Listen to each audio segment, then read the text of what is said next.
बच्चों, इस वीडियो में हम पढ़ेंगे सरफेस केमिस्ट्री के बारे में। सरफेस केमिस्ट्री फिज़िकल केमिस्ट्री का एक टॉपिक होता है, ठीक है, जिसके अंदर हम उस केमिस्ट्री के बारे में पढ़ते हैं जो मॉलिक्यूल्स की सरफेस पर होती है, ठीक है। The branch of chemistry deals with the phenomena that occurs at the surface of the chemicals. इसमें कौन कौन से इम्पॉर्टेंट जो टॉपिक्स हैं वो कौन से आते हैं? इसमें कोरोजन है, आपका कैटलिस्ट है ना। कैटलिसिस पूरी है सरफेस केमिस्ट्री में पढ़ी जाती है, और कोरोजन वाला फॉर्मूला जो टॉपिक है वो भी सरफेस केमिस्ट्री का से रिलेटेड है।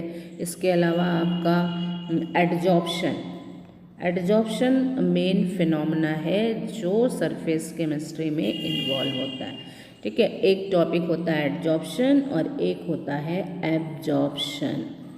तो केमिस्ट्री के हिसाब से इन दोनों में डिफरेंस है, ठीक है। एडजॉर्प्शन आपका सरफेस फिनोमेना है, जबकि एब्जॉर्प्शन जो है उसमें पूरा surface as well as bulk जो है वो भी इन्वॉल्व होता है। जैसे आपको एग्जांपल दे दिया जाए कि अगर कहीं वाटर को एब्जॉर्ब कराना है तो उसके ऊपर हम एक स्पंज का टुकड़ा रखते हैं, तो स्पंज क्या करता है? वाटर को पूरा का पूरा एब्जॉर्ब कर लेता है, यानी स्पंज का अपर सरफेस, मिडिल लेयर और बॉटम सब पानी को एब्जॉर्ब कर लेता है, ठीक है।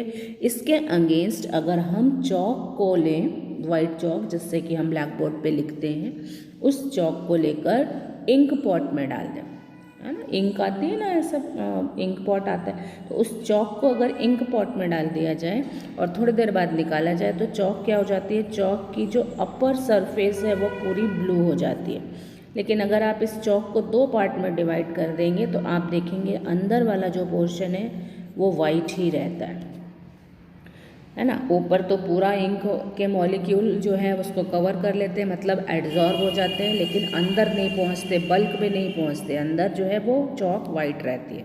तो this phenomena is known as adsorption. ये हम सरफेस केमिस्ट्री में पढ़ते हैं। इसमें केवल चॉक की सरफेस इन्वॉल्व होती है, बल्क इन्वॉल्व नहीं होता स्पंज जैसा, ठीक है। अब यहाँ पर जिस सरफेस पे एडजॉर्प्शन हो रहा है, मतलब जो चॉक है, चॉक हमारी एडजॉर्बेंट कहलाती है, एडजॉर्बेंट। और जो इंक है जो जाके सरफेस पे एडजॉर्ब हो रही है उसको हम बोलते हैं एडजॉर्बेट। एडजॉर्बेट और एडजॉर्बेंट, बेंट हमारी सरफेस, बैट हमारा जो चीज़ एडजॉर्ब हो रही है, ओके। अब इसके आगे हम देखेंगे कि एडजॉर्प्शन और एब्जॉर्प्शन में क्या डिफरेंस है। तो यहाँ आप देखेंगे कि एडजॉर्प्शन और एब्जॉर्प्शन में क्या डिफरेंस है। एक तो आपका सरफेस फिनोमेना है, एक में यानी मॉलिक्यूल सरफेस पे जुड़ रहे हैं, और दूसरे में आपके सरफेस पे भी आ रहे हैं, बीच में भी आ रहे हैं, और नीचे वाली सरफेस पे, मतलब पूरा होल सिस्टम में एब्जॉर्ब हो रहे हैं, ठीक है। अब ये जो है आपका, ये एडजॉर्प्शन आपका रैपिड फिनोमेना होता है कि जल्दी से जितनी जगह खाली है उस पर आके बैठ जाते हैं मॉलिक्यूल। लेकिन एब्जॉर्प्शन आपका यूनिफॉर्म फिनोमेना होता है, एक जैसी स्पीड से आते जाते हैं और सब जगह जो ब्लैंक स्पेस है उस पर बैठते जाते हैं, दैट इज एब्जॉर्प्शन, ठीक है। इतनी बात क्लियर हो गई। अब देखो इसमें आगे जो है, ये जो आपका एडजॉर्प्शन है ये आपका दो तरीके का होता है। एक होता है आपका फिजिकल एडजॉर्प्शन और एक होता है आपका केमिकल एडजॉर्प्शन। फिजिकल एडजॉर्प्शन क्यों हो रहा है और केमिकल एडजॉर्प्शन क्यों हो रहा है वो थोड़ा सा यहाँ एक्सप्लेन कर देती हूँ। फिजिकल एडजॉर्प्शन में क्या होता है ये हमारी सरफेस के मॉलिक्यूल्स हैं, जो कोई भी केमिकल, मतलब सपोज मान लीजिए चॉक है, ठीक है, तो ऐसे मॉलिक्यूल आपस में ऐसे बंधे रहते हैं। अब ये जो बीच बीच में गैप मिल रहा है हमको, ये इंटरमॉलिक्यूलर गैप, इसमें जाके कोई चीज़ बैठ जाती है, एड्जॉर्ब हो जाती है, तो उसको हम बोलते हैं फिजिकल एडजॉर्प्शन, ठीक है। अब इस फिजिकल एडजॉर्प्शन की क्या खासियत है, क्या विशेषताएं हैं? फिजिकल एडजॉर्प्शन जो है आपका मल्टी लेयर भी हो सकता है, यानी एक चीज़ यहाँ बैठी फिर एक चीज़ यहाँ बैठी, दोनों के बीच में गैप हो गया, फिर उसके ऊपर बैठ जाएगी, यानी एक लेयर फिर उसके ऊपर दूसरी लेयर, तीसरी लेयर, ऐसे फिजिकल एडजॉर्प्शन आपका मल्टी लेयर फिनोमेना होता है, ठीक है। अगर हम इस जो एडजॉर्प्शन हो रहा है इसका टेम्परेचर बढ़ा दें, टेम्परेचर बढ़ाने से क्या होगा, ये दोनों मॉलिक्यूल के बीच का गैप बढ़ जाएगा, जो भी मॉलिक्यूल पास पास बैठे। और जब ये गैप बढ़ जाएगा तो इसके अंदर जो चीज़ बैठी हुई है वो लूज़ हो जाएगी, और लूज़ होने पर ये निकल के बाहर चली जाएगी। यानी फिजिकल एडजॉर्प्शन क्या होता है, टेम्परेचर बढ़ाने पर डिक्रीज़ करता है। ये दूसरी प्रॉपर्टी है, यहाँ लिखी हुई है फिजिकल और केमिकल प्रॉपर्टी में डिफरेंस। तो ये लिखा हुआ है, इसलिए फिजिकल एडजॉर्प्शन आपका क्या है, रिवर्सिबल है, जबकि केमिकल एडजॉर्प्शन आपका इरिवर्सिबल है। तो आपने टेम्परेचर बढ़ाया, वो बाहर चला गया, ठीक है, टेम्परेचर फिर कम किया और तो वो वापस आके बैठ जाता है। This is called reversible. लेकिन केमिकल में ऐसा नहीं होता। क्यों नहीं होता है केमिकल में ऐसा?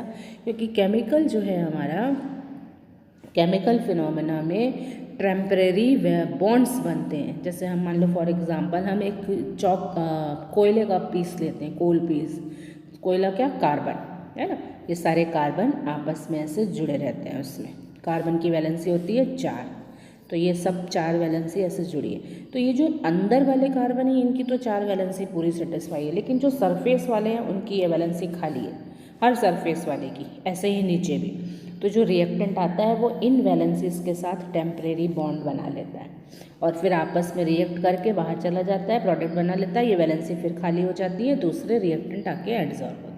अब चूँकि वैलेंसी तो इनके पास एक ही है, तो ये फिनोमेना मल्टीलेयर नहीं हो सकता, ये हमेशा यूनिलेयर ही होता है। और बॉन्ड बनाने के लिए हमको थोड़ा सा टेम्परेचर हाई करना पड़ता है बॉन्ड एनर्जी के लिए। तो फिजिकल एडजॉर्प्शन आपका टेम्परेचर बढ़ाने पे कम होता है, लेकिन केमिकल एडजॉर्प्शन टेम्परेचर बढ़ाने पर एक एक्सटेंस तक बढ़ता है। एक बात ध्यान रखना कि दोनों ही एडजॉर्प्शन आपके एक्सोथर्मिक रिएक्शन होती है, यानी कोई सा भी एडजॉर्प्शन हो, हीट आपकी लिबरेट होगी, बाहर आएगी हीट, ठीक है। तो फिजिकल एडजॉर्प्शन में 20 to 40 किलो जूल पर मोल एनर्जी बाहर आती है, जबकि आपके केमिकल एडजॉर्प्शन में 200 to 400 किलो जूल पर मोल एनर्जी बाहर आती है। तो ये कुछ आपका डिफरेंस था फिजिकल और केमिकल एडजॉर्प्शन में। इसके बाद कौन कौन से फैक्टर्स होते हैं जो अफेक्ट करते हैं एडजॉर्प्शन को, फैक्टर्स अफेक्टिंग एडजॉर्प्शन। तो इसमें हमने बताया था 2 चीज़ें हैं, एक आपका एडजॉर्बेंट और एक आपका एडजॉर्बेंट, ठीक है। तो दोनों का नेचर कैसा है, एडजॉर्बेंट सरफेस है, ये सरफेस, जैसे ये चौक है जिसके ऊपर एडजॉर्प्शन हो रहा है। अब ये जितना फाइन पाउडर होगा उतना ज़्यादा एडजॉर्प्शन होगा। क्यों? क्योंकि बीच में गैप्स ज़्यादा होंगे। छोटे छोटे मॉलिक्यूल्स होंगे तो बीच में बहुत सारे गैप मिल जाएंगे। बड़े बड़े मॉलिक्यूल होंगे तो गैप की संख्या कम हो जाएगी, एडजॉर्प्शन कम हो जाएगा। तो नेचर ऑफ एडजॉर्बेट और नेचर ऑफ एडजॉर्बेंट, ये दोनों फैक्टर जो है वो उसको इफ़ेक्ट करते हैं, ठीक है। इसके बाद टेम्परेचर इफेक्ट करता है। टेम्परेचर जो है बढ़ाने पर फिजिकल एडजॉर्प्शन कम हो जाता है, केमिकल एडजॉर्प्शन बढ़ जाता है। प्रेशर का डायरेक्ट इफेक्ट केमिकल एडजॉर्प्शन पर नहीं होता है, लेकिन फिजिकल एडजॉर्प्शन बढ़ जाता है। क्यों बढ़ जाता है? फिजिकल एडजॉर्प्शन में कोई भी चीज़ जाके कहाँ बैठ रही है, यहाँ बीच बीच में गैप में। तो जैसे ही हम यहाँ प्रेशर लगाते हैं, प्रेशर लगाने पर वो जाके अंदर बैठ जाता है, ठीक है। तो ये आपका था difference between physical and chemical adsorption. अब ये हमको एडजॉर्प्शन का क्या इम्पोर्टेंस है, क्या एप्लीकेशन है, हमको कहाँ देखने को मिलता है? तो ये जो वैक्यूम क्लीनर होता है ना, ये भी एडजॉर्ब करता है डस्ट पार्टिकल को। तो वैक्यूम क्लीनर में ये काम करता है। इसके अलावा जो मास्क हम लगाते हैं वो मास्क एडजॉर्ब कर लेता है जर्म्स को, डस्ट को, ठीक है।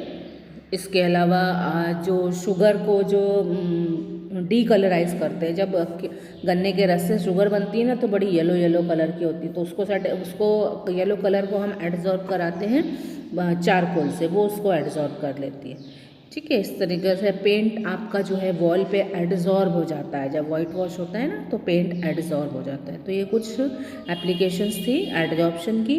तो इस वीडियो में हमने पढ़ा कि सरफेस केमिस्ट्री क्या है, एडजॉर्प्शन क्या होता है, इसके आगे फिजिकल और केमिकल एडजॉर्प्शन में क्या डिफरेंस है। इसके बाद हम नेक्स्ट वीडियो में अगला इसका टॉपिक पढ़ेंगे, कैटलिस्ट पढ़ेंगे और कोलाइडियल सिस्टम पढ़ेंगे। ओके, चलो बच्चों, बाय।